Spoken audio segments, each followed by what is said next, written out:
Hello, I'm Nikki Gomes, and welcome back to part two of my conversation with Dr. Blake Curtis. Talk a little bit about the year's experience because this was the one of the turning points in your session Yeah, when you yeah. talked So this was probably the most defining moment of my career. And I remember doing the correlations about 15, 20 times just to double check it. But what we'll do is I'm going to kind of give you a fun example, something that's very layman. So there's a difference between years of experience and years of exposure. So we'll start with an analogy, and then we'll do a little fun exercise. So remember in high school when you had those one or two students who failed that grade numerous times and they finally got through? Well, Nikki, by the definition, they're more experienced than you. So this is actually an example of years of exposure. So simply being exposed to something for a longer time does not increase proficiency at all. Now, from a business about. perspective, you'll like this one, Nikki. Look at organizations in big tech like Amazon, Google, and Meta. Now they have less than half the amount of experience as their competitors, but they outperform them on multiple fronts. Another example of years of exposure. Now, as an expertise psychologist, I measure experience by your task quality, task-based experience, not time-based experience. Why? And here's the sympathetic part, because time-based experience requires no effort. Simply live longer and eventually you'll get rewarded. However, And that's however, the way most businesses run, right? The longer you're yeah, here, the more experience you should have. And hey, good. by the way, we'll increase your pay and give you another position, right? Because you've been here X amount of years. Good old boy system. We'll keep them in as long as we can. They've been around here. Now, Right. the the reason why I use task-based experience because it's quantifiable. I can measure it, I can see it, it's more objective, and it doesn't disadvantage women, minorities, and older professionals like years of experience does. Now, and I'll talk about that a little later. But what I did was I recently published a YouTube video called Your Hiring Practices Are Creating a Workforce Gap in STEM. And we said we're going to talk about debunking years experience. Now, what we're going to do, Nikki, we're going to debunk it in 7 steps here. So the first step is years of experience presumes an individual works 24 hours a day, 7 days a week, and 52 weeks out the year. So if you do the math for anybody who's watching, that means 1 year work experience equals to 8,760 hours. Feel free to Google it, fact check me. That's step one. Step two, the average professional works 5 days a week, 8 hours a day, and 52 weeks out the year. However, that's assuming no paid time off, Nikki, no holidays, you don't get sick, nothing happens. So that means at max, you can have a total of 2,080 hours. Now think about that. There's 8,760 hours in a year. On average, you only get 2,080. So on step three, think about it. 2,080 hours is not even equivalent to a quarter of the year, Nikki. Not even a quarter. So step four, based on this math, it would take you 4 to 6 years to get one quantifiable year of experience. We've already debunked this at step 4, but just for fun's sake, we'll go 3 steps lower. Now, surprisingly, and this is a part you'll like, the average professional only spends 2 to 4 hours completing the activities on their job description. Why? It's plannings, emails, meetings, instant messages, not paying attention. This means on average, you're going to have about 1,040 hours of just task-based experience, actually doing the task on your job description. So if it's 1,040, Nikki, it would take you 7.5 years to get to one. And so the last 2 steps, step 6, is that what we found is that when years increased or hours, it didn't significantly or consistently improve performance. And individuals with 5 years of experience were just as proficient and oftentimes more proficient as individuals with 10 years of experience. Now, what we did find is that with increased age, it led to overconfidence, and they were not aligned to the performance. And lastly, I want you guys to think about this. Years of experience does not consider how many hours a professional works in a day, the quality of their work. For example, Nikki, you could work for 4 hours to maybe configure a firewall, maybe build a VM or audit specific security controls. But I think you would agree with me that our task quality is going to be significantly different. Our task speed, which when you consider task speed, the quality or the quantity, how many times have you done this task before? I have. Maybe you're more proficient. In task capacity, can you do the same task while also doing something else? That's Right. how we measure expertise. So And it Yeah, I makes mean, sense. I mean, we yeah, have things that we do on a daily basis, right? And then you have those tasks that may occur, what maybe monthly or annually. And so those are things that we have less experience with. right, So we're going to take more time doing those things. So the more time you have on the task, spending on it, it just totally makes sense that hey, this person ends up with more experience because they've spent more time doing this said task or this said right, thing, not right. because they're in this position and have had experience performing a task every now and then. Right, and I'm going to do a fun one, and this is just minority, and you'll be able to finish my sentence, and a lot of other people won't be able to understand this. In life, remember when our parents told us you got to do twice as much to do what?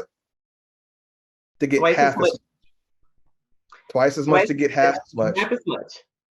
That's how we were raised, right? And so this finding was the most significant turning point in my career because it completely changed how I viewed experience. It opened up my eyes to more systemic issues that I see plaguing younger and older professionals, women and Absolutely, minorities. Yeah. absolutely. And So it's very evident in this field because what are people always looking for? The years of experience. experience. And Yeah. so someone that has just, graduated and may you know, have just immediate knowledge and could probably maybe be brought in and perform a task repetitively and be brought up to speed, as opposed to I've been in this business for 10 years, but I've only done that thing maybe like 3 times. Right. And the part that will bother you, Nikki, is when you're mandating years of experience with no statistical or scientific rationale, it starts bordering on an ethical dilemma because it actually hurts more women, minorities, and older professionals than Absolutely. any other target group. Because It remember, does. women were some of the first minorities in our workforce, and it statistically takes them longer to obtain these positions of authority and influence. So if you look at your typical org chart, Nikki, what do you see less at the top? Women and minorities. Women and Now, minorities, yes. right. For African Americans like myself, it's even more systemic because my culture and people are less exposed, quote, experience to career paths in STEM, science, technology, engineering, and mathematics. Now, there's a reason why why years of experience hurts minorities. There's a system thinking concept called, or an archetype called success to the successful, or to the victor belongs the spoils. Now, what happens, Nikki, and you know this from experience, this occurs when an individual belongs to a certain group or demographic that is historically successful or more exposed to knowledge in a specific profession. What that does, it gives them innate advantages and predispositions, like they'll have a mature network of like-minded, successful colleagues. They'll have a mature network of family members that have a long lineage that they can use as reference. They have more access to education and training, or they just grow up in a culture that is more exposed to cybersecurity, GRC, and technology. So this is why, while I was writing that 600-page monster of a book or a dissertation, I'm like, maybe my efforts need to change because my people are still getting hurt. Women are Yeah. still getting hurt. Younger people coming out of the fields trying to meet these unrealistic job descriptions. So I'm like, my whole focus now is how can I use what I know to remove barriers for the next generation of professionals? And that's a very, very, very, very important piece right now, and something that's, pretty near and dear to my heart as well. Right. I'm a woman and I'm a minority, and I've been in, Super minority in your some of those case. positions. So, Right.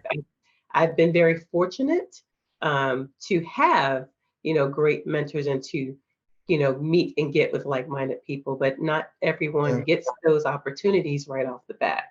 Um, Yeah.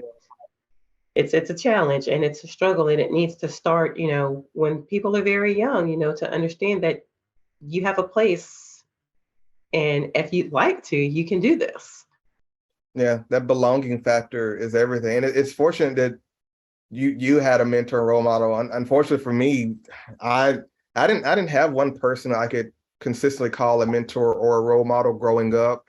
And I think is, however, due to some childhood neglect and unfortunate life events, I just kind of created my own philosophical mother and father that I would try to impress. It's a little strange, but it's one thing that motivated me as younger because I dealt with anxiety and things of that nature.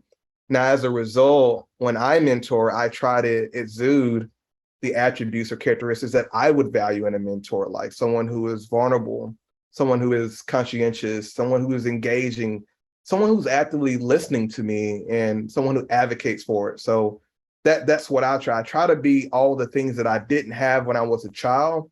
That way someone else doesn't have to go through it too. And I think that's a pretty awesome thing about you, is because it's very, very, very seldom do you find someone who has been through any type of experiences and hardships that can turn things around in such a way and have Right. those, have something to look forward to and a way to build themselves to help others. Right. So it's great that you have found a way to sort of kind of complete yourself and still be able to be there for somebody else. Right. You just have to be able to turn adversity into an opportunity for someone else. I think Exactly. that's the biggest thing is like life is going to happen. It's not supposed to be easy, but it's Right. through the turbulence, it's becoming resilient that you're going to be more valuable for other people. And so that's one thing I really advocate for. Absolutely. Absolutely. So, what do you think is a common myth or something that people misunderstand about this profession? Now you're gonna get a laugh out of this, Niki. Me and you talked about this too. I I think most people think we're actually working in a regulated profession. I like healthcare, accounting, or law, or law itself, but we don't meet the criteria, nor do we have state and federal support to be viewed as a mature discipline or profession yet. Now, what my study discovered is that there are some minimum things you have to do to become proficient.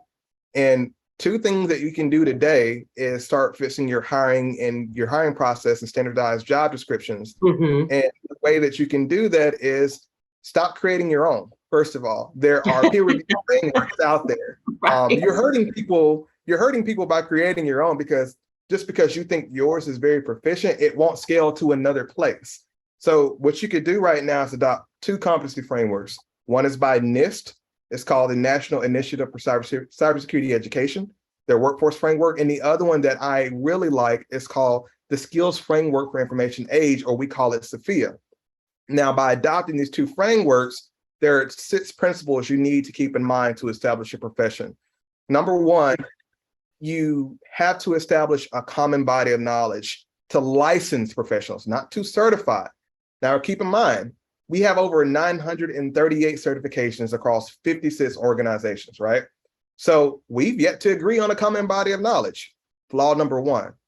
Number two, a profession will establish and enforce minimal standards for competency in education. That happens via licensure and legal incentivization. Imagine if a CIO, CISO, or IT auditor had to have a license to practice, and they have that monetary incentivization. Number three would be developing objective measures to evaluate competency. So the hiring practice is extremely subjective, biased, and it often disadvantages certain groups. So until the profession can adopt the NICE and SOFIA framework to conduct interviews and define their what we call KSAs, knowledge, skills, and abilities, we'll continue to have a workforce gap. And you'll continue to have a proprietary subjective hiring and promotion practice where you're just subjectively looking at resumes instead of conducting a performance-based interview. Also, when it comes to like number 4, having a code of ethics, these will vary by certifications, but they're not standardized and there's no penalty for breaking them. Like if a lot of us has been IT auditors today, but if you ask them Yep. what the IAF is, they won't know. If you ask them what code of ethics, they Yep. won't know. Yep. There's no penalty for not knowing it either. And so that brings us to level 5, which is establishing a disciplinary mechanism to address deviation. So since there's no penalties for IT professionals if breaches occur, we start to resemble more of a trade than a regulated profession. Now, I'm optimistic that we can get there by adopting the SOFIA and NICE framework and then start licensing key positions, not licensing all, but the ones with the highest levels of inherent risk, like your CIOs, your CISOs, and IT auditors. Why? Because they protect critical infrastructure. And right now, what's going on? We have national and international threats. So they have a great deal of responsibility.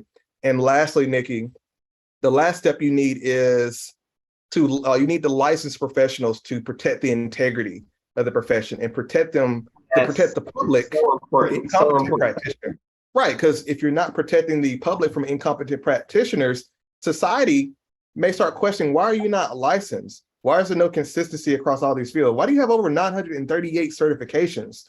So what this means is we're going to have a need to revamp criteria and better align it across academia, certification, in the industry, so we can have stricter alignment. Right. I certainly agree with that. I certainly agree. And I know that it's we're going to have to get there. It's just Right, there's no other way around it. right. Especially with, like you said, the emerging technologies bringing on emerging threats. So Yes, yeah. there's no other way to go. There's no other way to go. So thank you for sharing that. So we kind of touched, I want to shift back just a little bit. I mean, there's always so much to talk about, but I want to shift back just a little bit about, we talked about your journey and your experience growing up and how, it's so important that we really support diversity, equity, inclusion. Mhm. How do you think organizations such as ISACA can continue to really be a pillar and support those efforts? That's a good one. So I can kind of share my personal experience and I can give some advice. So I would say growing up in Mississippi and Tennessee as a young Black man has been extremely challenging. I remember growing up seeing visible racism, seeing actual Klansmen as a child and experiencing it firsthand. And I've experienced some form of passive racism or bigotry in every school I've been in, and unfortunately every job that I've been in. And the most, and you'll resonate with this one, the most significant way it affected my career when I was younger. I remember when I was younger, I used to apply to jobs, and my first name, for a lot of people don't know, is actually Reginald. I go by Blake. I've always put my middle name. But I remember I used to apply to the same jobs, and some of them would be Reginald Curtis, some would be Blake Curtis, and I would receive less phone calls back from the interviewers if I used Reginald. Maybe that's a classism thing. Now, this phenomenon is not as bad nowadays, but there's Mhm. different challenges. Like as a woman or Right. minority, the one thing that you and I probably deal with is you're often talked over during meetings. You're cut off in the middle of your conversations, or you're left out of important decisions. However, I've developed numerous strategies to fight those antics because, one, my ancestors didn't spend hundreds of years to give me a voice to allow you to take it from me. It's not going to Right. happen. And so Absolutely. that's one thing that I advocate for. And unfortunately, even being a Black doctor creates another attribute to be impulsively judged by. But since my behavior and my work ethic has been consistent, I've been able to overcome that. And also, with stoicism too. Now, there's a lot of things that ISACA and other organizations can do to support diversity, equity, and inclusion. And number one is, first, you need to identify antiquated practices. That means think about the practices that have historically harmed underserved populations, like unrealistic job descriptions, mandating years of experience. I just explained how that hurts. And then not creating onboarding opportunities to get minority professionals more exposed to STEM so they can compete at the same level. Don't hire just for the sake of hiring, but take ownership in your development. Stop trying to hire superstars. Right. How about you take a place and start developing them? Is next, don't promote for the sake of promoting. And you're Amen. gonna, Say it again. there you go. There you go. So remember that you can only attract talent by actively putting practices in place to retain talent. You need to be absolutely transparent about how you're promoting and how you're hiring to sustain trust and motivate your employees. And people always say, we do market research, we do that. You need to be more Mhm. transparent about that, especially with your African American professionals, because we still have PTSD. Otherwise, what we start doing is we start creating our own fallacies and thoughts that's possibly linked to our race and ethnicity. Maybe I'm not good enough, or maybe because that Mhm. happens. It But you as does. a leader, you are actually obligated to identify that. And I'm telling you now, so take notes. The more transparent you are, the more loyalty you'll have from high performing minorities, which will in turn influence other minorities to join your organization and look to these individuals for mentorship. And what does that do? It increases your value generation and your revenue generation. I would say third, Niki, is show some cultural sensitivity to people from different ethnicities. But this goes both ways. And so I want you guys to listen. Like, I'm not just pro-Black. Whether you're white, Black, Asian, Latin American, or other, you have to create some psychological safety. Now, what does that mean? You need to make sure it's okay for people to make mistakes instead of immediately getting angry. And you got to remember that these people are a byproduct of the environment they are raised in. They're not actively trying to hurt your feelings. So seek understanding, don't seek blame and distrust. And these last two, and you'll like this one, Niki, don't overdo it with D&I. Don't overdo it. Don't be so strict that you're now hurting other professionals like Caucasians. For example, you'll have some cultural issues if your white colleagues feel scared to voice their opinion about racial issues without fear or retribution or judgment. You have to level the playing field, create a safe space for open and honest conversation without judgment and assumptions. Otherwise, you're now disadvantaging another group unintentionally. And lastly here, realize that there's still a significant pay gap for minorities. Instead of conducting your own marketing analysis, have it conducted by an objective third party.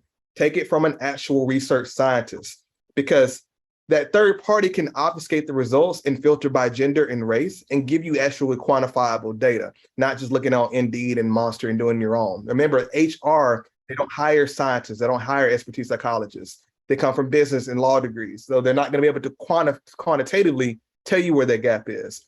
And there's always inherent bias and subjectivity when you conduct your own research. Plus, if you're not 100% transparent about how you conduct that research, then it's not equitable or objective to your workforce at all.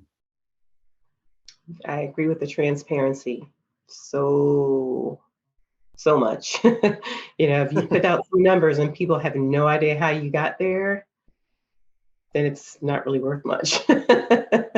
It's trust too, because like I said, it took me and you a long time to get into this field. Now we're advocating for other people, but the only reason why they want to come in is because they see us. That's it. They see us. I would like to be like you. I would like to have my career moved up too, but you have to give us the financial ability to do that, period. Agreed. I so agree with that. So I'd like to, you are definitely one of ISACA's top volunteers. You put in a lot of hours with ISACA. And thank you for being a part of the ISACA volunteer group and doing all that you do. But one of your most known pieces and roles that you play is being a speaker.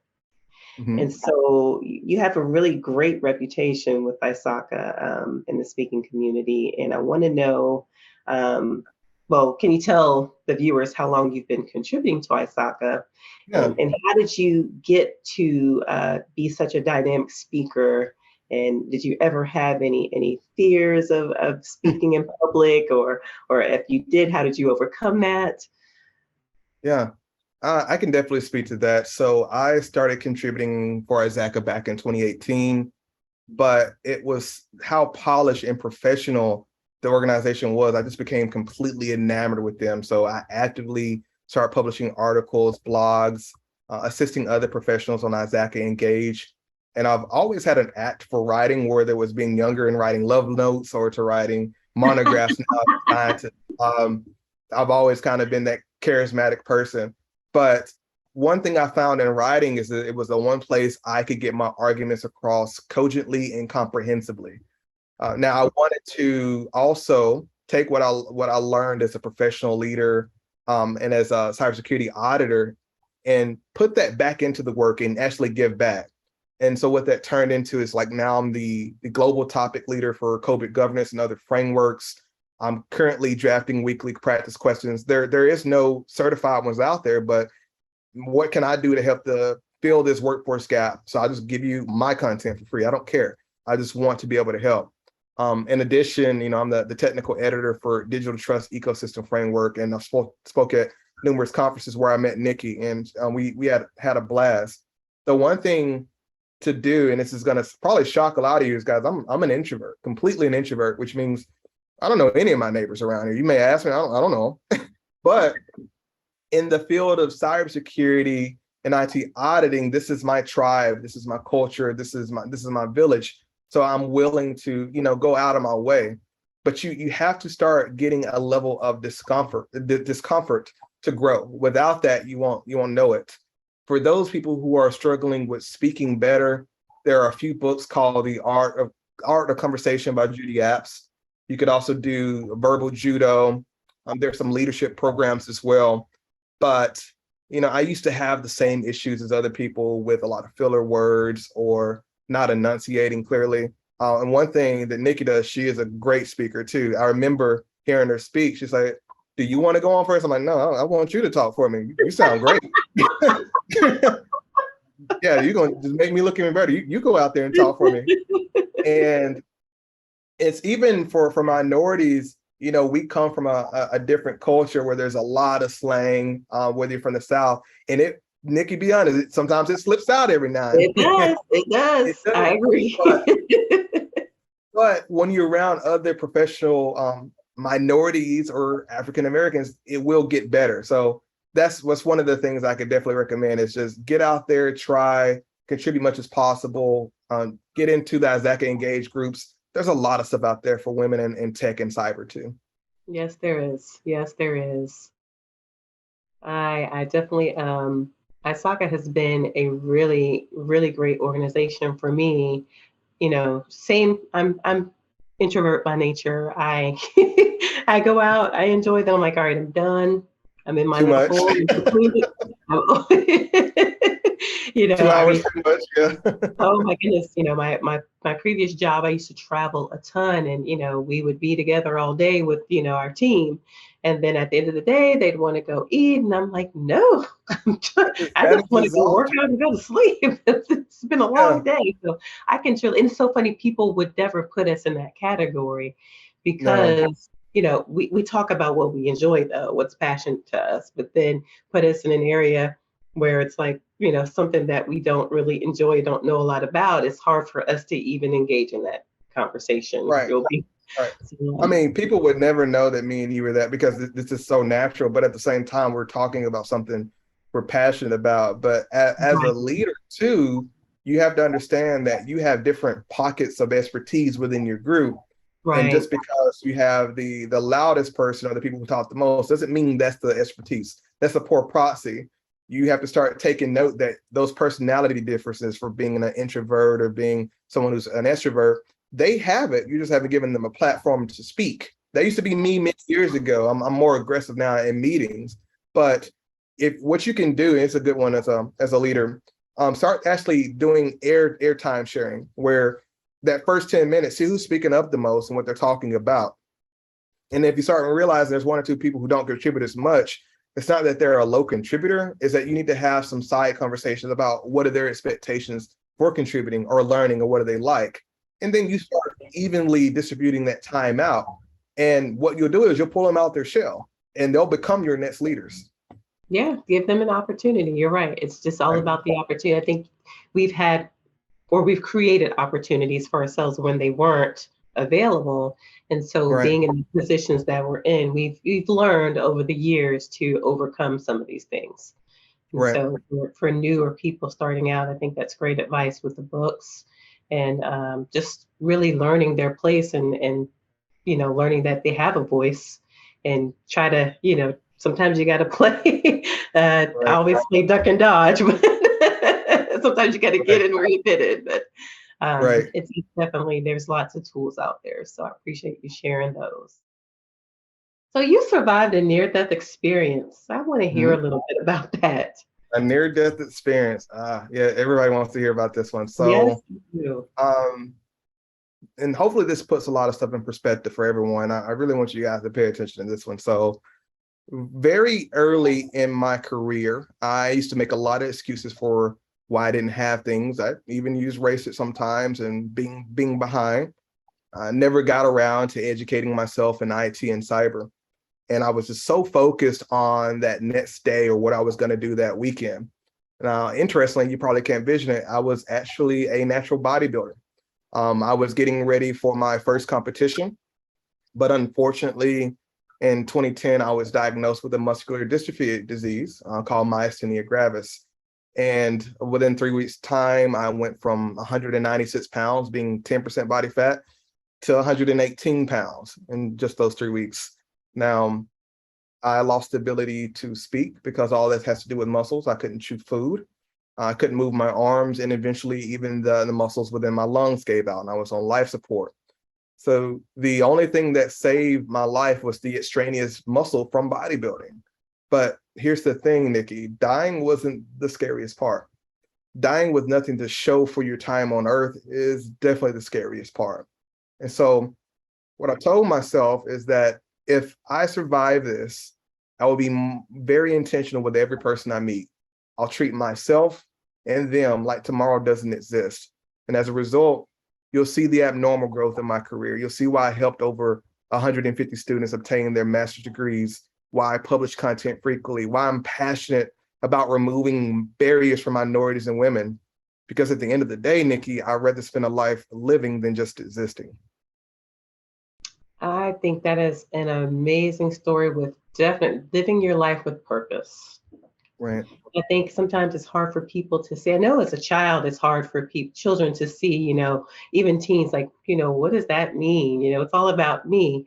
But as you do get older, it really becomes what are you here for, and what do you want to be known for?